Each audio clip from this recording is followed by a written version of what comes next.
Assalamu alaikum students, this is Abdul Manan here. Today we have a new topic, that is bond energy. So bond energy क्या है? Bond energy, amount of energy required to break a bond between two atoms. सबसे पहले जो bond energy है वो एक amount of energy है जो किसी भी बॉन्ड को ब्रेक करने में काम आता है। मतलब ये फॉर एग्जांपल एक बॉन्ड है, अब इस बॉन्ड को ब्रेक करने में मैं जो एनर्जी लगाऊंगा इस एनर्जी को हम बॉन्ड एनर्जी कहेंगे। मतलब जो भी बॉन्ड ब्रेक करने का में जो काम है, जो एनर्जी, उस एनर्जी को हम बॉन्ड एनर्जी कहते हैं। और उसकी जो अदर डेफिनेशन है, amount of energy released when atoms form a bond to make a molecule is called bond energy। मतलब बॉन्ड एनर्जी या वो चीज है जब कोई भी दो एटम आपस में कंबाइन होते हैं, उसके बाद कॉम्बिनेशन के बाद जो अमाउंट ऑफ एनर्जी रिलीज होता है आफ्टर द कॉम्बिनेशन, जब दो एटम्स आपस में कंबाइन होते हैं, वो कंबाइन के होने वक्त जो बॉन्ड एनर्जी रिलीज होती है, मतलब बॉन्ड फॉर्मेशन में जो एनर्जी रिलीज होती है, उस एनर्जी को भी हम बॉन्ड एनर्जी कहेंगे। ये दो डेफिनेशंस हैं बॉन्ड एनर्जी की। Amount of energy required to break a bond, amount of energy released when a bond is formed. मतलब एक बॉन्ड को ब्रेक करने में, एक बॉन्ड को फॉर्म करने में दोनों जो अमाउंट है, उस अमाउंट ऑफ एनर्जी को हम बॉन्ड एनर्जी कहते हैं। ये जो बॉन्ड एनर्जी है, it is measured in kilo joule per mole. Kilo joule per mole bond energy का यूनिट है। इसमें हम बॉन्ड एनर्जी मेजर करते हैं। Bond energy is measured for a mole of bond. ये जो मोल है, पर मोल, मतलब इतना किलो जूल पर मोल, एक mole bond. For example hydrogen atoms है 6.02 × 10⁻23 फॉर एग्जांपल, इसमें जो 436 किलो जूल पर मोल, मतलब 436 किलो जूल एक मोल ऑफ हाइड्रोजन के बॉन्ड को ब्रेक करने में एनर्जी रिक्वायर्ड थी। अब ये जो हाइड्रोजन, ये बॉन्ड है दो हाइड्रोजन के बीच में, इस बॉन्ड को ब्रेक करने में 436 kilo joule per mole energy required है for a mole. For a mole मतलब दो हाइड्रोजन एटम्स, कितने atoms? 6.02, because it is for mole. मतलब 6.02 × 10⁻23 एटम्स ऑफ हाइड्रोजन को जब हम ब्रेक करेंगे तो हमें 436 kilo joule per mole energy required होगी।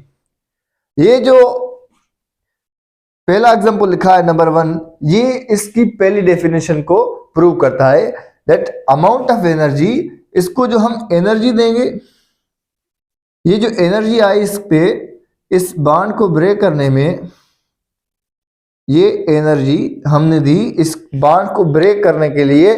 Amount of energy required to break a bond, ये जो हाइड्रोजन के बीच में जो बॉन्ड है, इस बॉन्ड को ब्रेक करने में जो मैंने एनर्जी दी, इस एनर्जी को हम कहेंगे बॉन्ड एनर्जी। ये थी हमारी पहली डेफिनेशन। उसके बाद दूसरी डेफिनेशन, दूसरा example, amount of energy required, amount of energy released when atoms are form bond. अब ये एक हाइड्रोजन एटम है, ये दूसरा हाइड्रोजन एटम है, ये आपस में कंबाइन होंगे और एक कोवेलेंट बॉन्ड बनाएंगे। अब ये कंबाइन होते वक्त जो कोवेलेंट बॉन्ड बनाएंगे, इस बॉन्ड की फॉर्मेशन में एनर्जी लूज होगी, एनर्जी लूज होगी। अब ये जो एनर्जी लूज हुई for making a bond, this energy is also termed as bond energy. So इस बात से, इस एग्जांपल से हमें ये क्लियर हुआ कि amount of energy required to break a bond और amount of energy required to form a bond, this energy is called bond energy. Okay, अब इस सारे डिस्कशन से दो बातें क्लियर हुई कि भाई जब बॉन्ड ब्रेक होता है तो एनर्जी गेन करता है, और जब बॉन्ड फॉर्म होता है तो एनर्जी लूज करता है। तो इसीलिए हम कहेंगे भाई bond breaking is endothermic reaction and bond making और bond formation is exothermic reaction. देखिए भाई ये बॉन्ड ब्रेक हुआ, हमने एनर्जी दी, मतलब एंडोथर्म, हमने एनर्जी दी। अब ये बॉन्ड फॉर्म हुआ, एनर्जी रिलीज हुई, मतलब एक्सोथर्म, एनर्जी आउट हो गई। अब इसको हम बॉन्ड एनर्जी को डिनोट करते हैं delta H. Delta H change in enthalpy, इसको हम एंथैल्पी कहते हैं। इसको हम बॉन्ड एनर्जी को हम डेल्टा एच से डिनोट करते हैं। ओके, उसके बाद bond energy is used to measure the strength of bond. Bond energy किसी भी बॉन्ड की स्ट्रेंथ, मतलब सलाहियत, ताकत, किसी की मजबूती को मेजर करने के लिए बॉन्ड एनर्जी का यूज किया जाता है। भाई देखें, फॉर एग्जांपल हाइड्रोजन हाइड्रोजन में ये बॉन्ड है, इसी तरह क्लोरीन क्लोरीन में ये बॉन्ड है। अब इन दोनों में से किसका बॉन्ड मजबूत है उसका हमें पता चलेगा इसकी एनर्जी, बॉन्ड एनर्जी के वैल्यू से। अगर इसका वैल्यू क्लोरीन के बॉन्ड से ज्यादा है तो मतलब ये hydrogen hydrogen bond chlorine chlorine bond से ज्यादा मजबूत है। मतलब जो बॉन्ड एनर्जी है किसी भी एटम की, किसी भी बॉन्ड की स्ट्रेंथ, मतलब मजबूती शो करने के लिए यूज होता है, मेजर करने के लिए यूज होता है। उसके बाद factors affecting on bond energy. उसके बाद कौन से फैक्टर्स हैं जो अफेक्ट करते हैं बॉन्ड एनर्जी को, कि भाई जो फैक्टर्स हैं तो बॉन्ड एनर्जी चेंज भी हो सकती है। वो है polarity, size of bonded atom and bond order. सबसे पहले पोलरिटी। पोलरिटी है क्या, सबसे पहले आपको ये समझना है कि भाई पोलरिटी क्या है। अब ये वाला पोर्शन में रिमूव, इरेज कर देता हूं।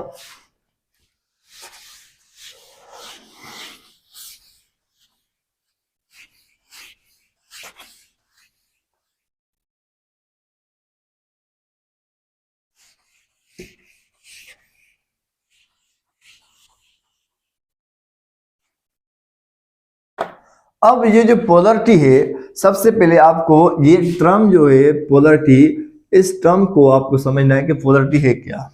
भाई देखें, ये जो पोलरिटी है ये appearance of charge on two poles. For example hydrogen और क्लोरीन, ये दो एटम्स हैं। अब इसकी इलेक्ट्रोनेगेटिविटी हाइड्रोजन की और क्लोरीन की बिल्कुल डिफरेंट है। इलेक्ट्रोनेगेटिविटी क्या है, amount of energy. Electronegativity is the tendency to attract the shared pair of electron. Electronegativity is the tendency और ability to attract the shared pair of electron. अब ये देखें,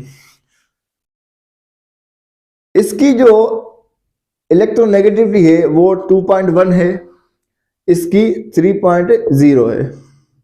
ओके, अब इसकी इलेक्ट्रोनेगेटिविटी ज्यादा है। हमको पता है भाई इलेक्ट्रोनेगेटिविटी क्या है, it is the tendency to attract the shared pair of electron. ये दो इलेक्ट्रॉन है आपस में, इन्होंने शेयर किए, ये मैंने क्रॉस और डॉट से शो किए हैं। अब इसकी इलेक्ट्रोनेगेटिविटी ज्यादा है, इसीलिए ये जो शेयर पेयर ऑफ इलेक्ट्रॉन है, ये शेयर्ड पेयर ऑफ इलेक्ट्रॉन ये अट्रैक्ट होगा ज्यादा किसकी तरफ, क्लोरीन की तरफ। बिकॉज इलेक्ट्रोनेगेटिविटी है ही क्या, ये एक पावर है इस शेयर्ड एटम, शेयर्ड इलेक्ट्रॉन को अपनी तरफ खींचने का पावर जो है, इसको हम इलेक्ट्रोनेगेटिविटी कहते हैं। अब क्लोरीन की इलेक्ट्रोनेगेटिविटी हाई है, ये जो इलेक्ट्रॉन है आप ये ज्यादा खींचेगी कौन, ये दो इलेक्ट्रॉन को क्लोरीन खींचेगी, क्योंकि इसकी जो En वैल्यू है, इलेक्ट्रोनेगेटिव वैल्यू है, वो लार्ज है। अब इसको जब ये अपनी तरफ खींचेगी तो इस पे जो नेगेटिव चार्ज है वो बढ़ जाएगी, तो इस क्लोरीन पे हम पार्शियल नेगेटिव चार्ज शो करेंगे। अब इसने ज्यादातर ये जो इलेक्ट्रॉन्स हैं वो क्लोरीन की तरफ चले गए, इस पे जो नेगेटिव चार्ज है इससे दूर चली गई, इसलिए इससे इस पे पार्शियल पॉजिटिव चार्ज आएगी। अब हमको इस पे उसको होल शो ऐसे करते हैं, इस पे पार्शियल पॉजिटिव चार्ज, इस पे पार्शियल नेगेटिव चार्ज। ओके, ये क्यों हुआ भाई? इसने शेयर्ड पेयर ऑफ इलेक्ट्रॉन को अट्रैक्ट किया।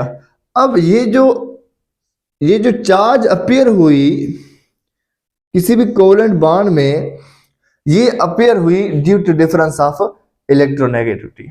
ओके, अब आपको बताया कि भाई अट्रैक्शन होती है सिमिलर चार्जेस में, डिफरेंट चार्जेस में अट्रैक्शन होती है। ये पॉजिटिव चार्ज, ये नेगेटिव चार्ज आपस में एक दूसरे को अट्रैक्ट करेंगी, एक दूसरे को अट्रैक्ट करेंगी। ये अट्रैक्टिव फोर्स क्रिएट होगा। अब ये जो अट्रैक्टिव फोर्स क्रिएट होगा इसके बॉन्ड को मजबूत करेगा। अब ये जो पार्शियल पॉजिटिव और नेगेटिव चार्ज में अट्रैक्शन होगी, ये इससे क्लोरीन और हाइड्रोजन के बॉन्ड को मजबूत करेगी।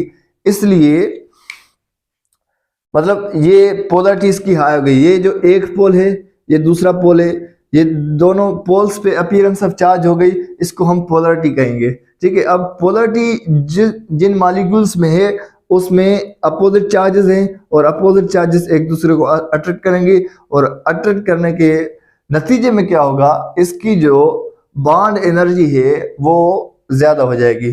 फॉर एग्जांपल ये देखो, हमने लिखा है कि भाई greater the polarity larger will be the attraction, greater the polarity larger will be the attraction, more will be the bond energy। इसके नतीजे में बॉन्ड एनर्जी ज्यादा होगी, जितनी अट्रैक्शन ज्यादा होगी उतनी बॉन्ड एनर्जी ज्यादा होगी। For example hydrogen chlorine HCl की जो अट्रैक्शन है, ये जब इसको हम ब्रेक करेंगे तो 431 kilo joule per mole energy required होगी। मगर क्लोरीन फॉर एग्जांपल ये देखिए, अब क्लोरीन की जो इलेक्ट्रोनेगेटिविटी है वो भी 3.0 है, इसकी भी 3.0 है। ये दोनों आपस में कैंसिल हो जाएंगी, हेंस नो चार्ज अपीयर्स। इसके ऊपर कोई भी चार्ज अपीयर नहीं होगी, तो ये कहलाएगा नॉन पोलर। इनके दोनों पोल पे कोई चार्ज नहीं है, तो ये नॉन पोलर मॉलिक्यूल है। अब ये नॉन पोलर है तो अट्रैक्शन नहीं है, अट्रैक्शन नहीं है तो बॉन्ड है तो सही, मगर एज कंपेयर टू पोलर ये बॉन्ड वीक है। फॉर एग्जांपल ये जब हम क्लोरीन के बॉन्ड को ब्रेक करेंगे तो 242 किलो जूल पर मोल, मतलब इससे कम एनर्जी रिक्वायर्ड है। ओके, ये था एग्जांपल। भाई जितनी पोलरिटी ज्यादा होगी उतनी बॉन्ड एनर्जी ज्यादा होगी। क्यों? अट्रैक्शन ज्यादा होगी। ये फर्स्ट फैक्टर है जो बॉन्ड एनर्जी पे इफेक्ट करता है। उसके बाद नंबर 2 पे है size of bonded atom. Size of bonded atom भी कुछ इसी तरह है कि जो बॉन्डेड एटम है उसकी साइज क्या है और वो कौन से ग्रुप से ताल्लुक रखता है। सबसे पहले स्टेटमेंट ये है कि smaller the size of bonded atom, closer the nuclear, stronger the bond, more will be the bond energy. इस स्टेटमेंट को प्रूव कैसे करें? मैंने एग्जांपल दिया भाई हाइड्रोजन और क्लोरीन। हमको पता है भाई कि ये जो हाइड्रोजन एटम है ये पहले ग्रुप का है, इसमें एक न्यूक्लियस और एक शेल है। एक शेल में एक ही इलेक्ट्रॉन है, एक हाइड्रोजन का एटम, और दूसरा हाइड्रोजन का एटम भी इसी तरह, ये पॉजिटिव चार्ज न्यूक्लियस और ये इलेक्ट्रॉन। अब ये जो इलेक्ट्रॉन शेयर करेंगे आपस में बॉन्ड बनाने के लिए, ये जो इलेक्ट्रॉन, फॉर एग्जांपल मैंने यहाँ पे इलेक्ट्रॉन लिख लिया, ओके, ये शेयर्ड इलेक्ट्रॉन है। ये शेयर्ड इलेक्ट्रॉन और ये पॉजिटिव चार्ज न्यूक्लियस, इसमें जो डिस्टेंस है वो एज कंपेयर टू क्लोरीन। अब क्लोरीन कैसे? भाई ये पॉजिटिव चार्ज क्लोरीन की, उसका एटॉमिक नंबर क्या है? क्लोरीन का एटॉमिक नंबर है 17। तो उसके पास पहले शेल में 2 इलेक्ट्रॉन, दूसरे शेल में 8 इलेक्ट्रॉन, 1 2,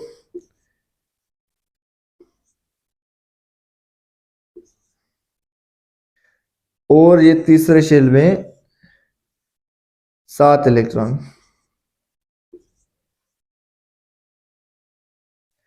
अब 2 और 8 10, 10 और 7 17 हो गए। इसी तरह दूसरा एटम क्लोरीन का, उसमें भी बीच में एक पॉजिटिव चार्ज, पहले शेल में 2 इलेक्ट्रॉन, फिर दूसरे में 8 इलेक्ट्रॉन,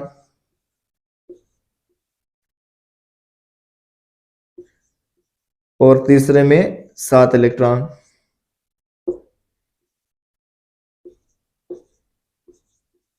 अब देखें भाई, ये जो लास्ट इलेक्ट्रॉन वैलेंस इलेक्ट्रॉन है ये शेयर करेंगे। अब ये शेयर्ड इलेक्ट्रॉन मैंने यहाँ पे डॉट और क्रॉस से शो कर दिए। अब ये जो शेयर्ड इलेक्ट्रॉन है इसका जो ये पॉजिटिव चार्ज से डिस्टेंस है वो एज कंपेयर टू हाइड्रोजन बहुत ज्यादा है। मतलब ये positive attraction between the positive nuclei and the shared electron होती है जो बॉन्ड को मजबूत करती है। अब इसकी जो न्यूक्लियस है वो शेयर्ड पेयर ऑफ इलेक्ट्रॉन से बहुत दूर है, because of size of bonded atom is very large. इसीलिए ये जो बॉन्ड क्लोरीन क्लोरीन के बीच में होगा ये वीकर होगा as compare to hydrogen, because the hydrogen has similar size, so they are very close to the nucleus, hence they are more energetic. For example मैंने हाइड्रोजन को H2 को जब मैंने ब्रेक किया तो भाई 436 kilo joule per mole energy मुझको रिक्वायर्ड है। जब मैंने क्लोरीन के एटम को ब्रेक किया तो 242, मतलब इससे बहुत कम एनर्जी है जो रिक्वायर्ड है क्लोरीन के बॉन्ड को ब्रेक करने में। रीजन ये है कि भाई इसकी साइज बहुत लार्ज है, इसकी साइज बहुत स्मॉल है। अगर इसकी साइज स्मॉल है तो जो शेयर्ड पेयर ऑफ इलेक्ट्रॉन है न्यूक्लियस के करीब है, अगर न्यूक्लियस के करीब इलेक्ट्रॉन है तो अपोजिट चार्जेस में अट्रैक्शन भी बहुत है। इसी वजह से जो हाइड्रोजन की जो बॉन्ड एनर्जी है क्लोरीन से ज्यादा है। उसके बाद number 3 is bond order. Bond order means number of bonds. किसी भी एटम में कितने नंबर ऑफ, किसी मॉलिक्यूल में कितने नंबर ऑफ बॉन्ड्स हैं। भाई multiple bond have similar bond length, more will be the attraction and more will be the bond energy. अब एक बॉन्ड होगा तो उसमें जो बॉन्ड लेंथ होगी वो ज्यादा होगी। अगर 2 बॉन्ड हो गए तो बॉन्ड लेंथ कम होगी, 3 में और बॉन्ड लेंथ कम होगी। किस तरह?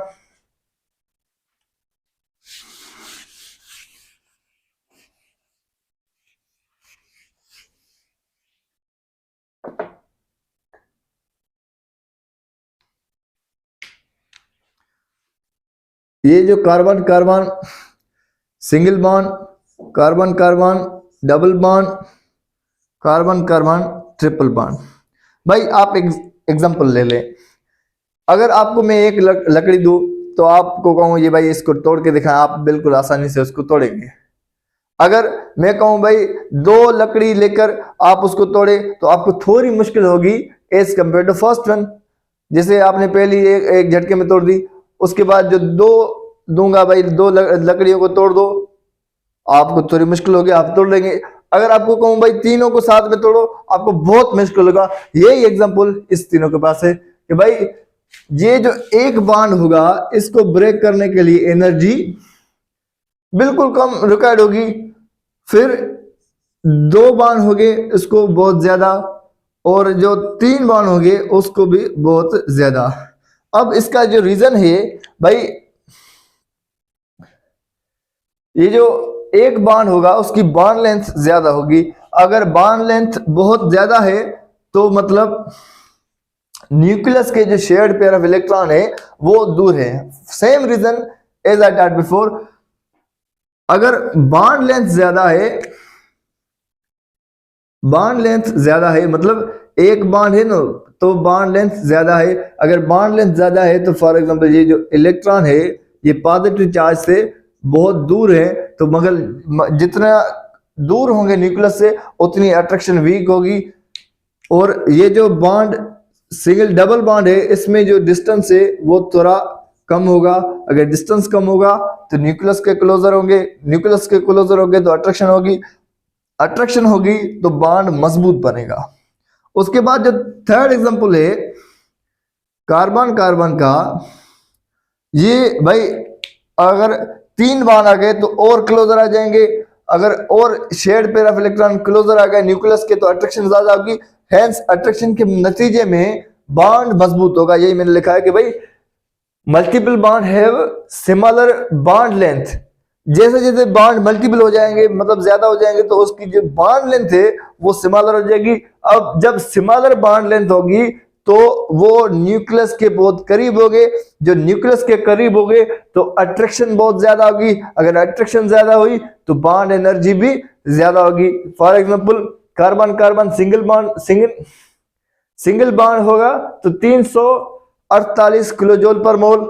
अगर यही कार्बन डबल बॉन्ड बनाती है तो 614 किलोजूल पर मोल एनर्जी रिक्वायर्ड है।